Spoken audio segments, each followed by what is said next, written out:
Does the Bible give us an answer for every single thing that we encounter in life?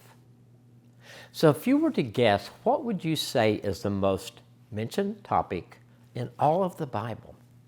So let's unpack this just a little bit. The Bible, well, it has a lot to say about living in a way that fulfills us and that glorifies God. And for me, it's kind of like a roadmap. When I follow the map, life is really pretty good. I don't create as many problems for myself or others, and I never feel alone. And when I get off the map or leave it on the table, I usually get lost. And life is much more complicated. It's like losing my compass on a dark, cloudy night out in the forest. If I lose sight of where I am and I'm not sure which direction to go. Does the Bible talk about everything? No.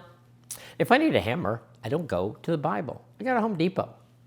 But what the Bible does teach me is how to act toward other drivers on my way to the store and how to treat the employees when I get there. It teaches me to pay for the hammer instead of stealing it. The Bible helps me become more of who God designed me to be, with over 500 verses on prayer and almost 500 verses on faith. Then there's one topic that is mentioned over 2,000 times in the Bible. It comprised over 15% of all that Jesus taught about. It's the most mentioned topic in the Bible, and it's money. Why money over prayer, faith, sinner salvation? I don't think it's an accident. I think, like everything else God does, it is very intentional. Of all the things God could teach us, He chose to put more emphasis on money than anything else. That alone should tell us something. Is money evil? Are we doomed if we have money? Should we give it all away? Well, here's my take on money. First, I think money is a good gift from God. It allows us to provide for our families. It allows us to help others. In our world, money for most of us is a part of our day-to-day existence. Second, money can be a temptation because it seems as though it could deliver everything that we want or desire. And then money becomes the key to our happiness. The problem, though, does not lie with money. It lies with us.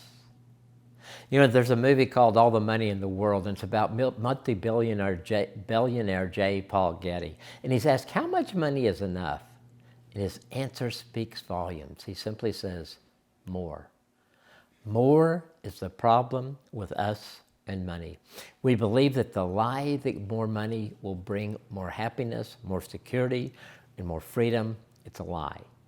Yet we look at many of the lives of those with more, we see those priorities and those promises are false.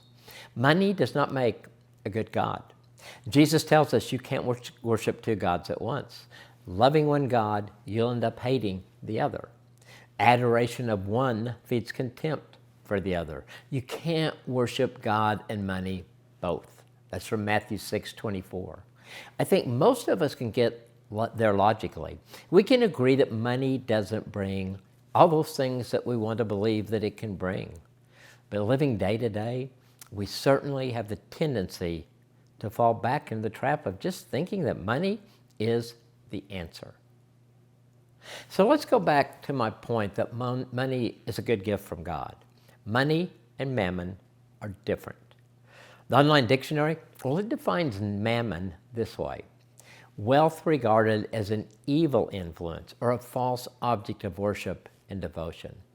That is where we get into trouble.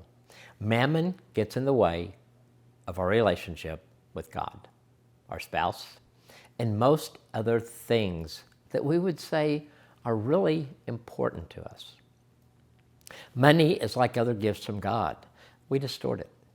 For example, sex is an incredible gift from God to be enjoyed in marriage, but our culture, well, it has distorted sex to the point that it's a source of sadness and pain for so many people. So is our next step to sell everything and give it all away? No. Our next step is to look at money through God's eyes and to use it as the gift He has given us. That's what God wants us to do.